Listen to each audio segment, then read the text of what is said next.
The air in our house had been heavy for a year, like a held breath.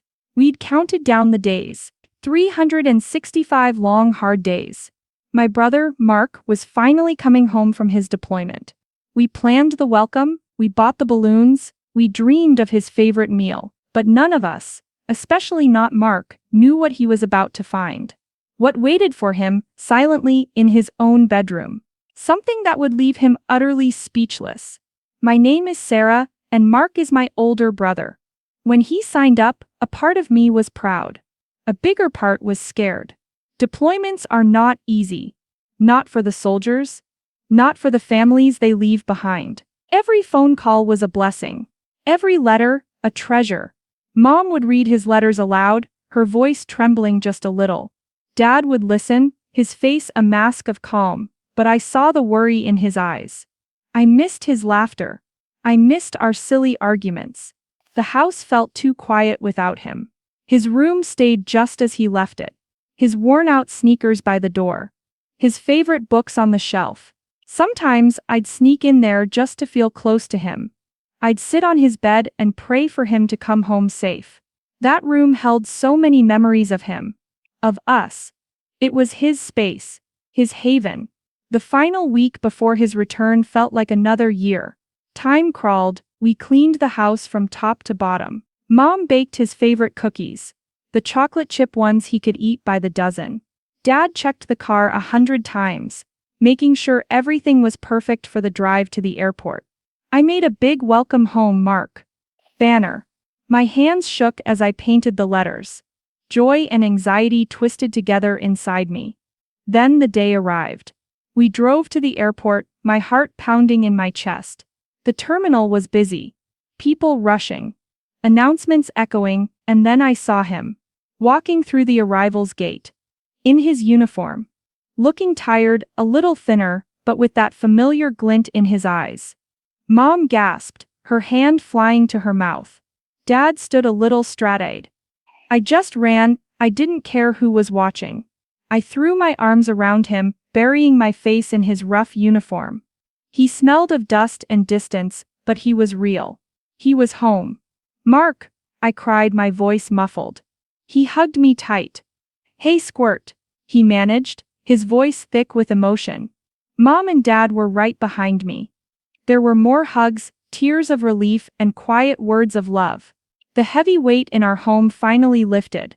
It floated away, replaced by an incredible lightness. The drive home was filled with chatter. Mark told us a little about his journey, but mostly he asked about us. About home. About normal things. It was like he was soaking it all in. The familiar streets. The trees. The way the sun hit our porch. When we got to the house, he paused at the doorstep. He took a deep breath. A small smile playing on his lips. It's good to be back, he said, his voice quiet. Inside, everything was bright and cheerful. The banner was up. The smell of cookies filled the air. After the initial excitement, after more hugs and a promise of that favorite meal later, Mark looked tired. I think I just need a few minutes, he said. In my room. Just to be. We understood. He needed to reconnect with his own space, to feel the peace of his own four walls after so long in places so different. Of course, honey, Mom said, her voice soft. Take all the time you need. He smiled gratefully and headed up the stairs. I watched him go. His steps were slow but steady. I felt a wave of pure happiness wash over me. He was home. He was safe. We gave him some time. Dad started telling Mom about something he saw on the news. I started setting the table for dinner. About 15 minutes passed. Maybe 20. Then a sound from upstairs. Or rather, a lack of sound. Mark had gone up. We'd heard his footsteps.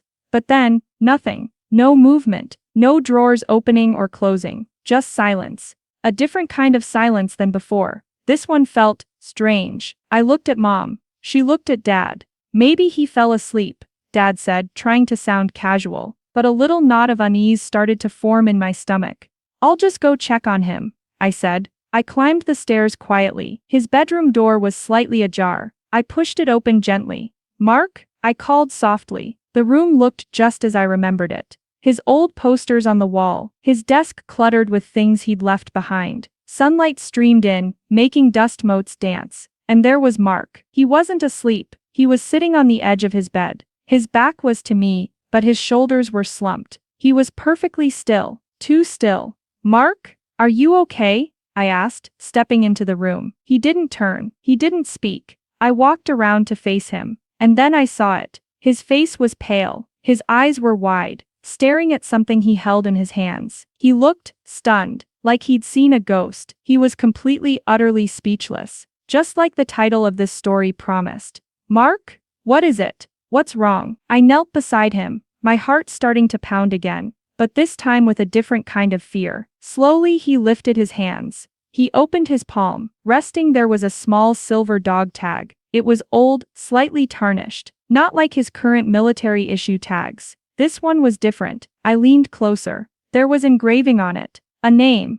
Arthur Pendleton. My breath caught in my throat. Arthur Pendleton. That was our grandfather's name. Gramps. He'd been a soldier too, long ago. He'd passed away while Mark was in basic training. Mark had been devastated he couldn't attend the funeral. Mark finally spoke, his voice barely a whisper. "Sarah, look." He turned the tag over. On the back, so tiny I almost missed it, were more words. Faded but still readable. "Always find your way home." Tears welled up in Mark's eyes. They began to stream down his face. He wasn't making a sound, just crying silently. I remembered this tag. Gramps had given it to Mark when he first decided to enlist. It was one of Gramps' own, from his time in service. Mark treasured it. It was his most precious link to our grandfather, to his memory, to his legacy. And then I remembered something else. Mark had lost it. Years ago, not on deployment, but during a tough training exercise before he ever went overseas. He'd been heartbroken. We had all helped him search for it. We'd turned his room upside down. We'd retraced his steps,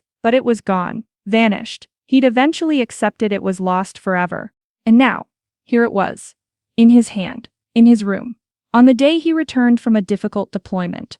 Where did this come from? Mark choked out, looking at me, his eyes filled with disbelief and 100 other emotions. I was just as stunned as he was. I don't know, Mark. I didn't put it there. Mom and Dad heard our voices and came upstairs. They saw Mark. They saw the tag. The same questions. The same shock. "We haven't seen this in years." Mom exclaimed, her hand over her heart. "How did it get here?" Dad picked it up gently from Mark's palm. He examined it. "It's definitely Arthur's," he confirmed, his voice thick. "But how?" We all looked around the room, as if the answer would magically appear. His nightstand. That's where Mark said he found it, just sitting there, waiting for him. None of us had put it there. Mom had lightly dusted his room a few days ago, but she swore she hadn't seen it. She wouldn't have missed something like that. And she wouldn't have just left it without saying anything. The house was always locked. No one had been in his room. It was a complete mystery. Mark wiped his eyes. He was still trying to process it. This tag, this piece of his grandfather, a reminder to always find your way home, had reappeared on the very day he did just that. It felt impossible, like something from a movie. Then Mark noticed something else. His gaze fell on his pillow. Tucked just underneath the edge, almost hidden, was a small folded piece of paper. It wasn't new paper, it was old, slightly yellowed at the creases. His hand trembled as he reached for it. He unfolded it carefully. We all leaned in. There was writing on it, not printed. Handwritten, in a neat but unfamiliar script. It said, "Heard you were coming home, son. Figured you might need this. Some things have a way of finding their people. Welcome back. A friend." A friend? A friend? Now we were even more bewildered. Who was this mysterious friend? Who knew Mark was coming home today, besides close family and his military contacts? Who knew about this specific long-lost tag? And most importantly, how did they get into the house? Into his room? We checked all the doors and windows. Everything was locked, secure. There was no sign of anyone breaking in. It made no sense. Mark sat there staring at the tag and the note. The tears had stopped, replaced by a look of deep thought. He kept rereading the note. "A friend," he murmured. Mom suddenly gasped. "Wait a minute," she said. "The training ground where you lost it, Mark. Do you remember Mr. Henderson? The old caretaker there? Mark frowned. Mr. Henderson? Vaguely. He was an old guy, always very quiet. Yes. Mom continued. He retired a few years back. He actually lived near us for a short while, just after he retired, before he moved further away to be with his daughter. I remember Dad lost his favorite watch once, out in the yard, and Mr. Henderson found it while walking his dog. He was very honest, very kind. Could it be him? But that was years ago. And how would he know Mark was coming home now?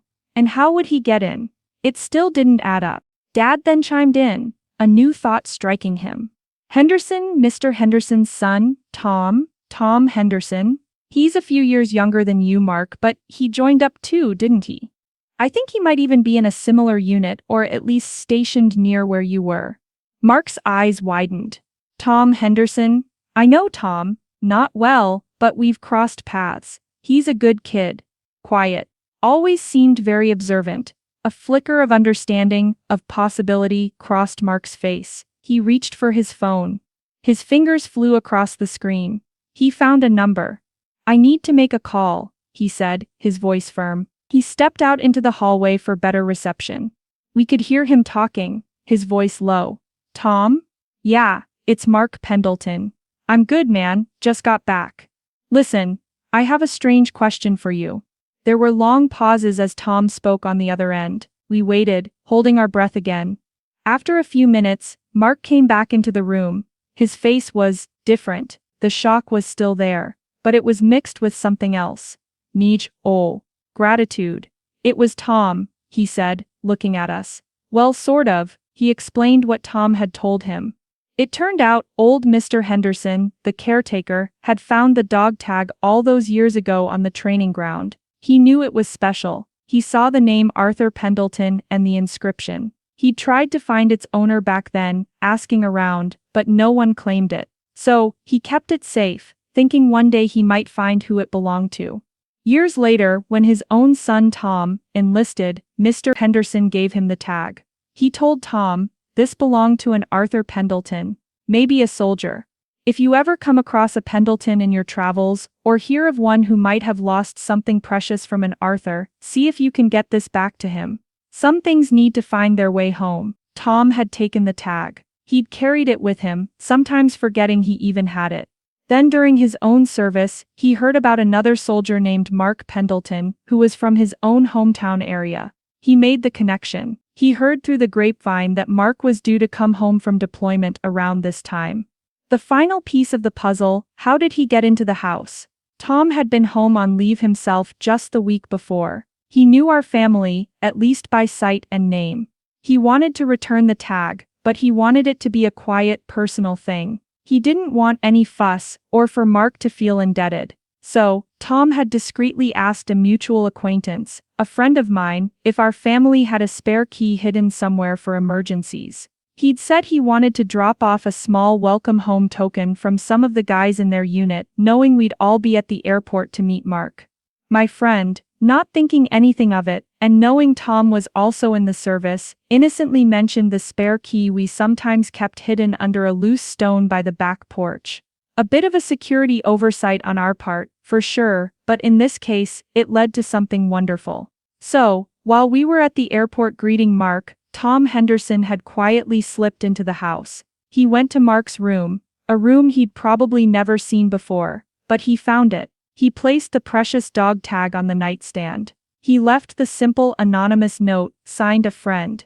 Then he slipped out, locking the door behind him, hoping it would be a meaningful surprise for a fellow soldier returning home. He just wanted to do a good deed, to return something lost. Mark finished explaining. He was smiling now, a real heartfelt smile.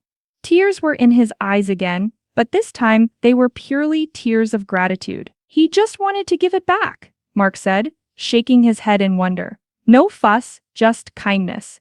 The speechless moment in the bedroom hadn't been about fear or confusion after all, it had been about profound, overwhelming emotion. It was the shock of seeing something he believed was gone forever.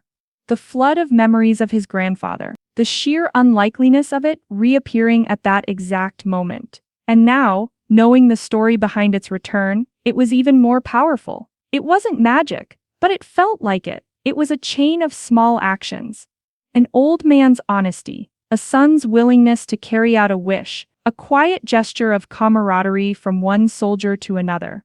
That little silver dog tag with its faded message, "Always find your way home," had done just that. It had found its way back to Mark, guided by the goodness of others. It was like a message from Gramps himself, a reassurance that he was watched over, that he was loved. Later that evening, after the delicious meal Mom had prepared, Mark sat in his room, the dog tag in his hand. He looked more at peace than I'd seen him in years. The deployment had been hard on him, harder than he let on. But this small, unexpected gift, this incredible story of connection and kindness, seemed to soothe something deep inside him. His room, his haven, had welcomed him back not just with familiar comforts, but with a miracle of sorts. A reminder that even in a world that can seem harsh and chaotic, there is still goodness. There are still people who care. And sometimes, lost things and lost pieces of ourselves find their way home in the most unexpected ways.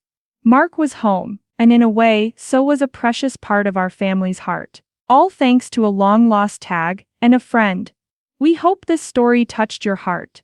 If it did, please give this video a thumbs up, leave a comment below with your thoughts, subscribe to our channel for more stories like this, and don't forget to share it with your friends and family. Thank you for watching.